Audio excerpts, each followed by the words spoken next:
Hey guys, I'm Coach Justin from Ultimate Baseball Training, and today we're talking about batting practice. Batting practice, the best part of practice, the most fun part of practice. Everybody loves BP. Today I want to share with you a few mistakes, in particular 5 mistakes that you want to be sure you avoid in batting practice because they could really be holding you back at the plate. So be sure you avoid these 5 things. Without further ado, let's jump into it. Batting practice mistake number 1 is finishing your round on a bad swing. You definitely want to avoid finishing your round on a bad swing. This is kind of an unwritten rule of baseball, but more importantly than just the unwritten rule side of things, you really want to avoid it because it leaves a bad taste in your mouth. Nobody likes that, right?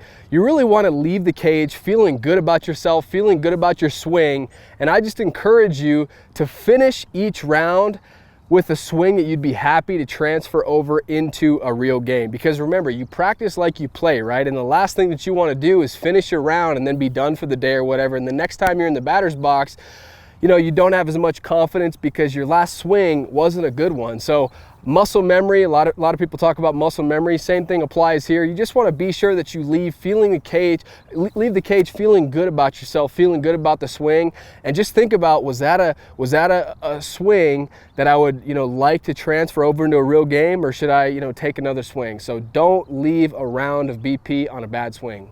BP mistake number 2 is not really watching the ball. Now think about practice and think about batting practice.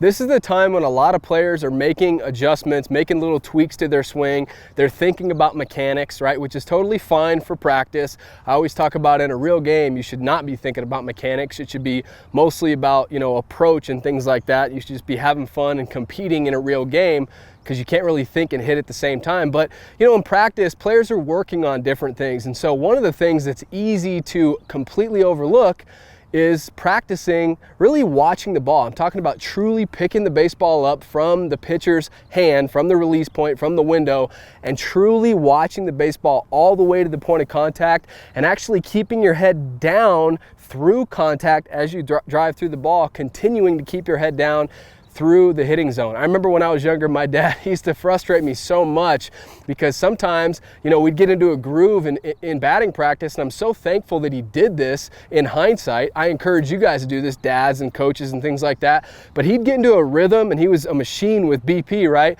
So I'd get into a rhythm at the plate too, and all of a sudden, one time he'd get to his release point, and he would just stop right here like this, and he'd say, "Where are you looking? Where are your eyes?"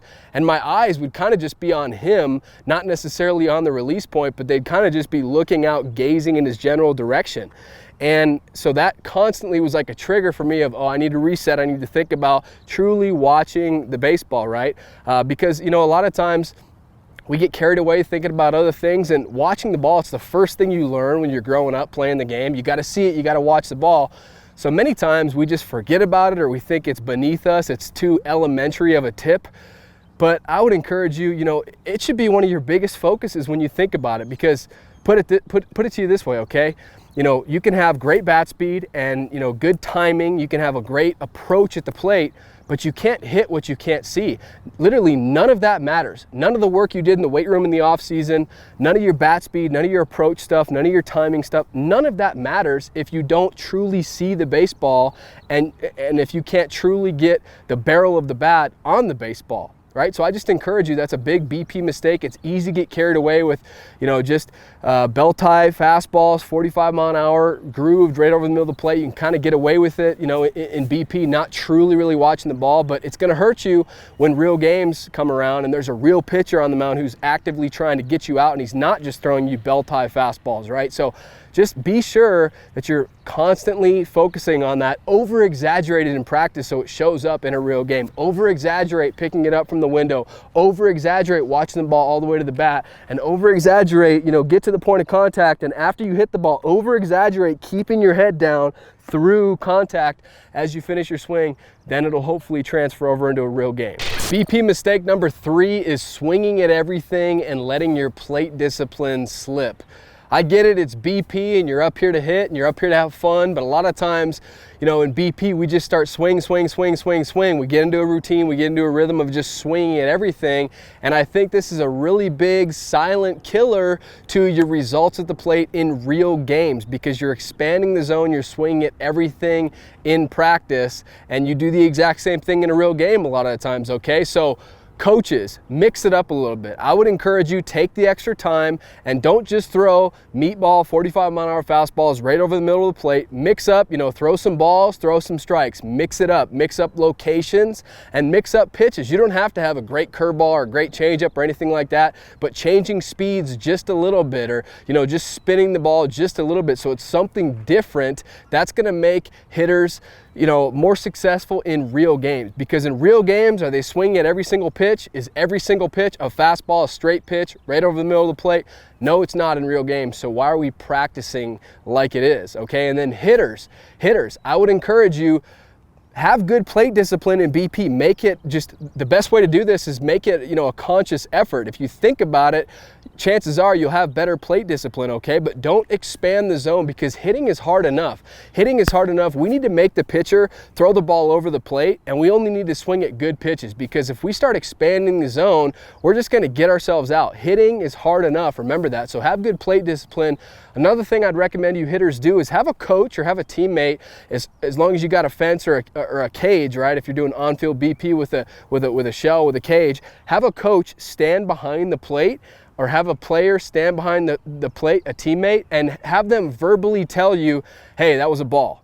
Just, you know, really, really quickly, if you swing at a pitch outside the strike zone, hey, that was a ball, so that you can, you know, constantly hone in on having better plate discipline and having better strike zone awareness, okay? But again, you know, the more that you expand the zone in BP and just get into the habit of swing, swing, swing, swing, swing, you know, it's not helping you in games. You're just probably swinging at pitches outside the strike zone and getting yourself out. So be selective, be aggressive, and, you know, swing hard, but be aggressive on pitches that are over the plate in BP and in real games. The fourth BP mistake that's very, very common is getting away from the middle of the field. Remember to stay gap to gap. Think about gap to gap as your approach in batting practice, and I think it's helpful to think about the same thing in a real game, but too many times in BP, hitters tend to get away from the middle of the field. Middle of the field, I mean left center to right center, right? Too many hitters get away from that, and you really want to avoid the extremes in BP. The extremes would be down the lines, okay?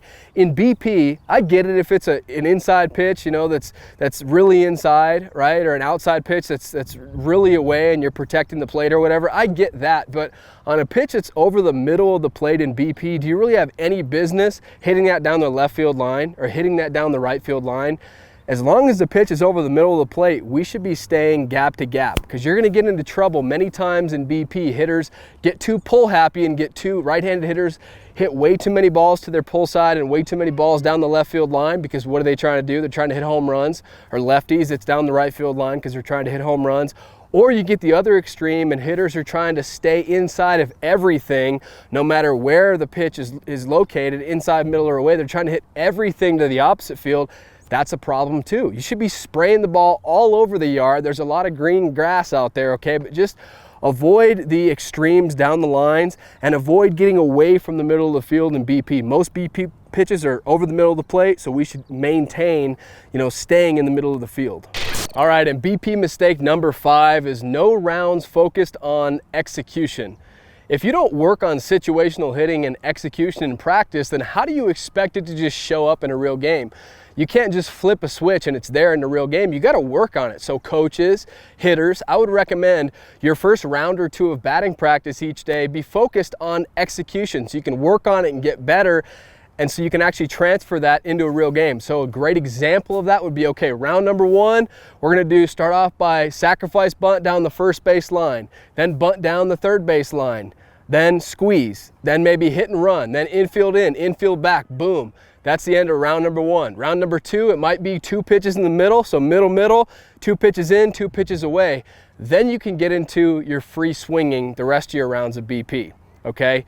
But you gotta remember, you practice like you play, okay? And success breeds confidence. What that means is you need to have success with situational hitting and with execution in practice in order to ever feel confident under those same circumstances in a real game, right? Everything's elevated in a real game. You're gonna feel more pressure, and so you better have worked on it plenty in practice and be comfortable and have confidence executing under pressure, okay? So have some rounds of your batting practice dedicated towards execution.